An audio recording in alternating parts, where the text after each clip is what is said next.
Students, कैसे हैं आप? उम्मीद है आप ठीक होंगे। आज हम अपने नए लेक्चर के साथ जो है वो हाजिर हैं। तो आइए हम अपना लेक्चर शुरू करते हैं। सबसे पहले आज हम जिस बात को डिस्कस करने जा रहे हैं वो है मैटर। मैटर क्या है? मैटर की बेटा डेफिनेशन हम जो है वो पहले क्लासेस में पढ़ चुके हैं। जूनियर क्लासेस में ये डेफिनेशन मौजूद है और हमें पता है कि matter anything that has a mass and occupy space, यानी दुनिया में जो चीज़ भी है जिसका मैस होता है और वो जगह घेरती है उसे हम क्या कहते हैं? मैटर कहते हैं। तो आपको पता है कि हमारी जितनी सराउंडिंग है ये सारी मैटर से बनी हुई है। हमारे इर्द गिर्द अगर हम देखें तो आपको यहाँ पर हर तरह का मैटर नज़र आता है। सॉलिड चीज़ें नज़र आती हैं, लिक्विड्स नज़र आते हैं और गैसेस नज़र आती हैं, और इसके अलावा जो है वो हमें प्लाज्मा स्टेट्स जो है वो दुनिया में मिलती है। तो जो मैटर है वो 3 स्टेट्स के अंदर आमतौर पर मौजूद होता है। एग्जाम्पल क्या है हमारे पास स्टेट्स की? सॉलिड्स हैं, लिक्विड्स हैं, गैसेस हैं और प्लाज्मा है। अब हम सॉलिड्स देखें तो हमारे सराउंडिंग में मोस्टली चीज़ें हमें सॉलिड्स नज़र आती हैं, और सॉलिड्स जो होते हैं लाइक हम ब्रेक की बात करते हैं, वाल की बात करते हैं, डोर की बात करते हैं, वुड की बात करते हैं, ये सारे जो हैं वो मैटर की सॉलिड स्टेट होती हैं। इसके बाद हमारे पास लिक्विड्स हैं। लिक्विड्स में हम वाटर की बात कर लेते हैं, और भी हनी है। मतलब हमारे पास बहुत सारी चीज़ें जो हैं वो दुनिया में लिक्विड्स फॉर्म में भी मौजूद हैं, जो कि मैटर की ही एक क्या है? स्टेट है। इस तरह हमारे पास गैसेस हैं। गैसेस में हमारे पास जो एक प्राइम एग्जांपल है वो एयर की है। एयर जो है वो क्या है? एक है मैटर की स्टेट है, गैसियस स्टेट है मैटर की।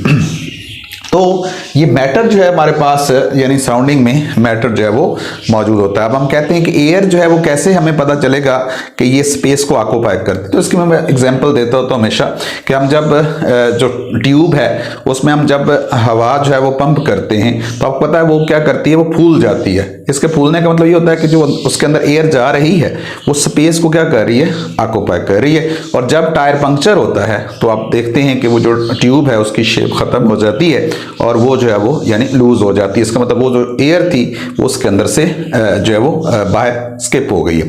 तो यूं हम कह सकते हैं एयर जो है वो भी स्पेस को ऑक्यूपाई करती है, सॉलिड्स भी स्पेस को ऑक्यूपाई करते हैं, उनका मैस भी होता है, और लिक्विड्स भी जो स्पेस ऑक्यूपाई करते हैं। मिसाल के तौर पर अगर हमारे पास एक गिलास पानी है, पानी के अंदर अगर हम कोई चीज़ डुबोते हैं तो आप देखिएगा जितनी चीज़ वो पानी के अंदर जाएगी उतना ही पानी जो है वो क्या हो जाएगा? उस गिलास से बाहर आ जाएगा। इसका मतलब ये था कि वो जो जिस चीज़ ने वो स्पेस गिलास के अंदर जाके ऑक्यूपाई की है वो सॉलिड चीज़ है, तो उतना ही पानी वहाँ से क्या हो गया है? वहाँ से बाहर निकला है। तो इसका मतलब जो गिलास के अंदर की एरिया था उसको उस वाटर ने क्या किया हुआ था या लिक्विड ने क्या किया हुआ था? ऑक्यूपाई किया हुआ था।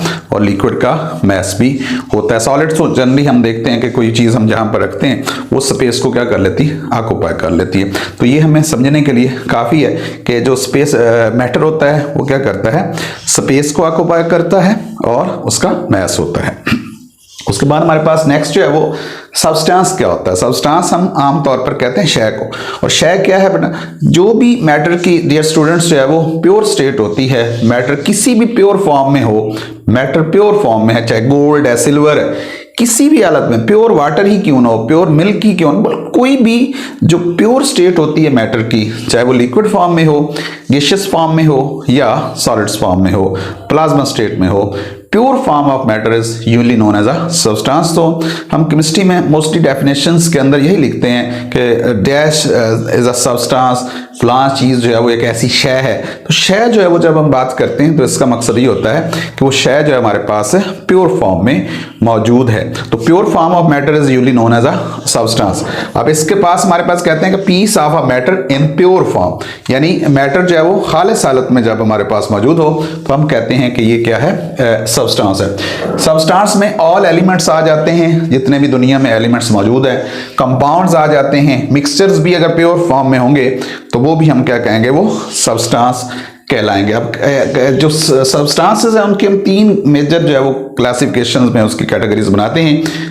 एलिमेंट्स बनाते हैं जिसमें कार्बन की हम मिसाल ले लेते हैं, और कंपाउंड्स हैं, वाटर है, सोडियम क्लोराइड है, शुगर है, कंपाउंड्स हैं। ये प्योर फॉर्म में है तो ये क्या है?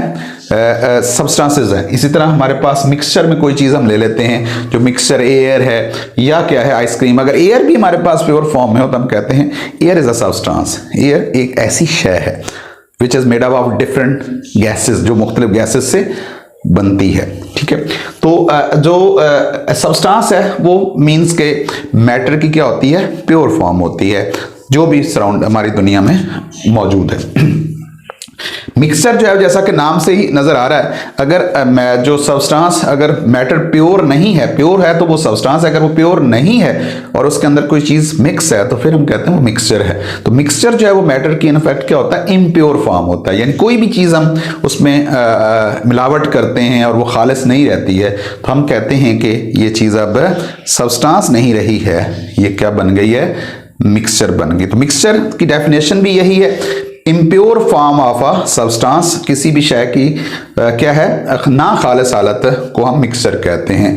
इसकी एग्जांपल भी हम एयर ले सकते हैं, आइसक्रीम ले सकते हैं। उसके बाद डियर स्टूडेंट्स, नेक्स्ट हमारा जो टॉपिक है वो है फिजिकल प्रॉपर्टीज। फिजिकल प्रॉपर्टीज का मैं शुरू में जब हमने फिजिकल केमिस्ट्री को डिस्कस किया था हमारे पहले लेक्चर में, तो वहां पर हमने ये देखा था कि जो फिजिकल प्रॉपर्टीज होती हैं, जैसा कि नाम इंडिकेट करता है, ये किसी भी शय की फिजिकल स्टेट से इनका ताल्लुक होता है। फिजिकल स्टेट का मतलब ये है कि ये मार्कर है, इसकी फिजिकल स्टेट हम देखते हैं, इसका कलर देखते हैं, इसको हम स्मेल करते हैं, टेस्ट हम इसका करते हैं, या इसको जो है वो हम इसकी हार्डनेस चेक करते हैं, इसमें से करंट गुजारते हैं, गुजरता है नहीं गुजरता है, तो ये है इसकी फिजिकल स्टेट है, इसका कलर वगैरह। तो जो किसी चीज की फिजिकल स्टेट होती है वो उसकी फिजिकल प्रॉपर्टीज कहला बनाती है, फिजिकल स्टेट जो होती है। इसकी एग्जांपल फिर डेफिनेशन तो यही है, those properties which depend on the physical state of a substance, किसी भी शय की फिजिकल स्टेट से इनका ताल्लुक होता है, are called physical properties. Examples कौन सी देंगे हम, एग्जांपल कलर है, टेस्ट है, ऑर्डर है, मेल्टिंग पॉइंट है, बॉइलिंग पॉइंट है, कंडक्टिविटी है, ये सारी जो है वो क्या है, हार्डनेस है, सॉफ्टनेस है, ये सारी उस चीज की फिजिकल स्टेट्स जो है वो कहलाती हैं, और फिजिकल स्टेट्स बनाती हैं physical properties of a substance. ये केमिस्ट्री के अंदर बहुत टर्म यूज की जाती है, physical properties and chemical properties. So we should know about the physical and chemical properties and major differences which make these properties. Next are the chemical properties. Chemical properties depends, हमने last time भी ये discuss किया था कि chemical properties depend on the composition of a substance. वो किसी शय की composition पे depend करती हैं कि वो किस चीज से बनी हुई है। उसमें फॉर एग्जाम्पल हमारे पास वाटर की हम मिसाल लेते हैं, पहले भी हमने बात की हुई है कि वाटर जो है उसकी कंपोजिशन में क्या आता है, हाइड्रोजन है और ऑक्सीजन आते हैं। हाइड्रोजन के 2 एटम्स हैं, ऑक्सीजन का 1 एटम है, तो ये 2 एलिमेंट्स जो है वो मिलके जो है वो वाटर बनाते हैं। जब हम वाटर को डिकम्पोज करेंगे तो इसमें से हाइड्रोजन गैस और ऑक्सीजन गैस क्या होगी, इवॉल्व होंगी। अब इस कंपोजिशन पे जो प्रॉपर्टीज डिपेंड करेंगी कि वाटर हाइड्रोजन ऑक्सीजन पर मुश्तमिल है, उनको हम आमतौर पर केमिकल प्रॉपर्टीज का नाम देंगे। इसकी डेफिनेशन भी यहां पर मौजूद है, the properties which depend on the chemical composition of the substance are called chemical properties. अब इसकी एग्जांपल्स यहां पर क्या देंगे, इलेक्ट्रोपॉजिटिविटी।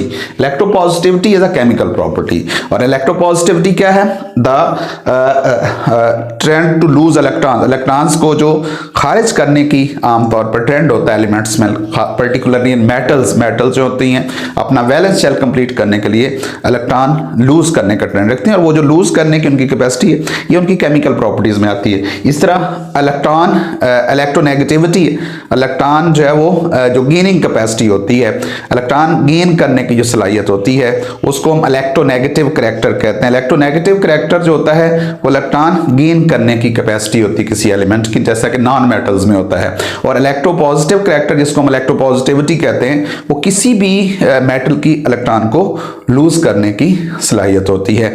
और इसके अलावा जो उनके रिएक्शंस वो ऑक्सीजन के साथ वो कैसे रिएक्ट करता है वो सब्सटेंस जो है, या एसिड्स के साथ कैसे रिएक्ट करता है, ये जो रिएक्ट करने की प्रॉपर्टीज होती हैं ये सारी डिपेंड करती हैं उस सब्सटेंस की केमिकल कंपोजिशन पे, और केमिकल कंपोजिशन जो है वो मिलके क्या बनाती हैं, केमिकल प्रॉपर्टीज बनाती हैं।